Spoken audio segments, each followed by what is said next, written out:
me souviens de mon premier contact avec le monde de l'édition. J'en ris. C'est un mélange de souvenirs joyeux, mais mêlé aussi de beaucoup d'insatisfaction. Je ne dirais pas de dégoût ou je ne sais pas quel mot, non. Je ne peux pas trahir mon histoire avec l'édition par des termes qui vont gâcher comment je suis venu à l'édition. Avant de venir à l'édition, j'étais d'abord fan de livres et d'écriture. Et j'ai écrit mon premier livre, je devais avoir 12 ans. Et c'était inspiré et très, très influencé par tout ce que je lisais au collège, notamment Molière, Le bourgeois gentilhomme, Le malade imaginaire, Les savantes. Aussi une grosse influence avec le Cid de Pierre Corneille, Rodrigue et Chimène, tous ces écrits qui étaient à la rencontre de la poésie, du théâtre et du roman m'ont beaucoup influencé. Et un jour, j'ai décidé que je pouvais écrire une pièce de théâtre en poésie, en vers, que j'avais appelée Le Complot. Et j'ai fini de l'écrire, j'étais content, je l'ai écrit d'une traite en une soirée.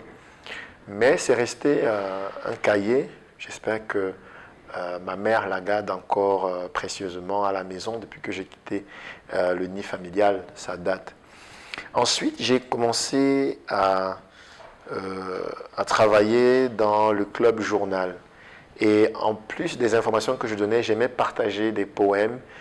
J'estimais que les élèves doivent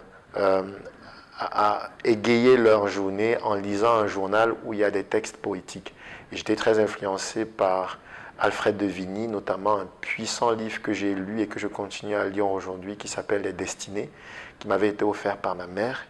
Et c'est un livre où il y a à la fois l'auteur mélange sa foi chrétienne, son talent de narrateur avec la sagacité de son écriture poétique. Pourquoi je vous raconte cette histoire? Parce que l'histoire, c'est la vôtre, chers écrivains. Je vous parle de cette histoire parce que je suis comme vous. Je suis pétri de la même glaise. J'ai été formé dans la même argile que vous. Cette chose qui bouillonne en vous, qui vous empêche de dormir, et que tant qu'il n'est pas mis par écrit, vous ne serez jamais à l'aise. Et c'est cela qui m'a amené à l'édition. Parce que j'étais un écrivain et que, en travaillant avec quelques maisons d'édition, je n'ai pas été satisfait. Je suis allé travailler dans une maison d'édition. Et je n'ai pas aussi été satisfait. Pas parce que les éditeurs y travaillaient mal, non. Parce que je voyais bien qu'il y avait un manque de ressources.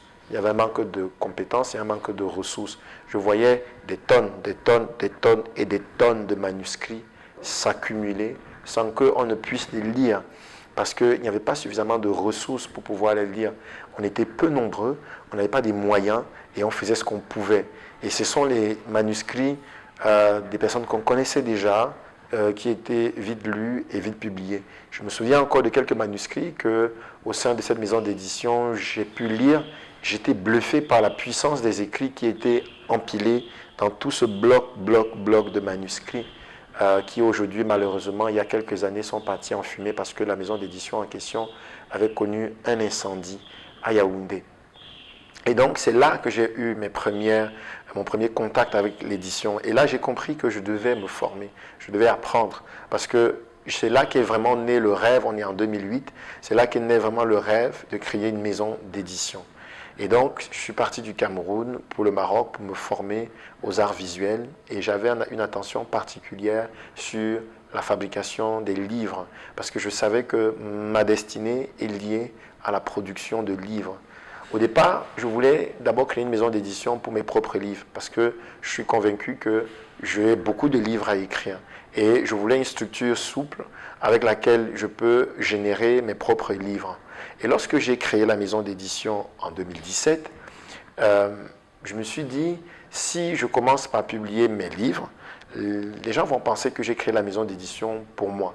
Et donc, je me suis dit, je vais d'abord attendre de publier un certain nombre de livres pour que la maison d'édition soit vraiment une maison d'édition pour l'Afrique. Et à partir de là, je pourrais donc moi aussi publier mes livres. C'est d'ailleurs pour ça que mon premier livre va sortir en 2022, 5 ans après la création des éditions africaines. Parce que les éditions africaines, je ne les ai pas créées pour moi. Disclaimer. Bien sûr, c'est du business.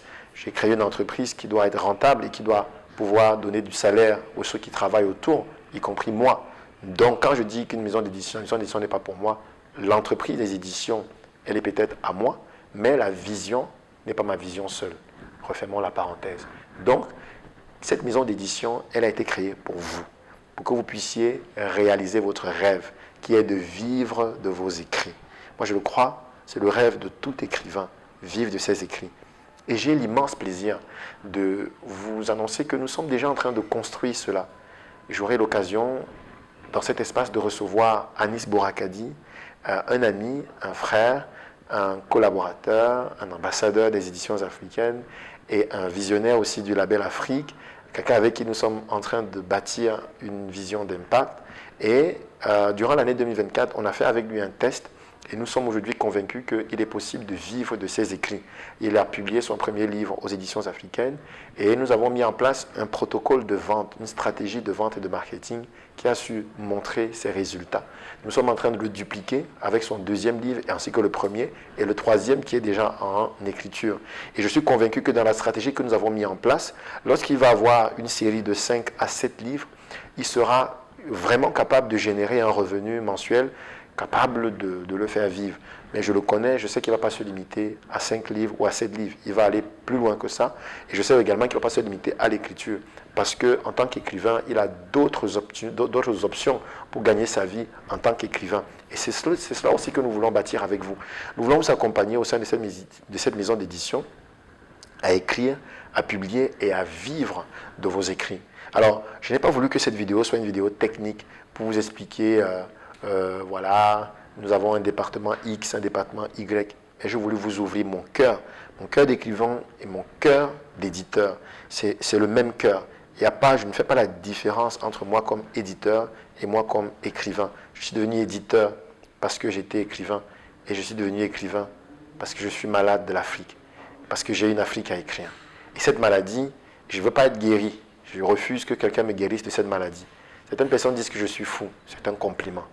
Voilà, si j'arrive au moins à faire en sorte que je sois reconnu comme un fou à cause de ma passion pour l'Afrique, j'aurais eu accompli une grande chose dans ma vie. Je vais être fou. Je vais être fou comme Léopold Sédar Senghor, fou comme Thomas Sankara, fou comme Cheikh Anta Diop, fou comme Nelson Mandela, fou comme Ruben Umniobe et fou comme toi.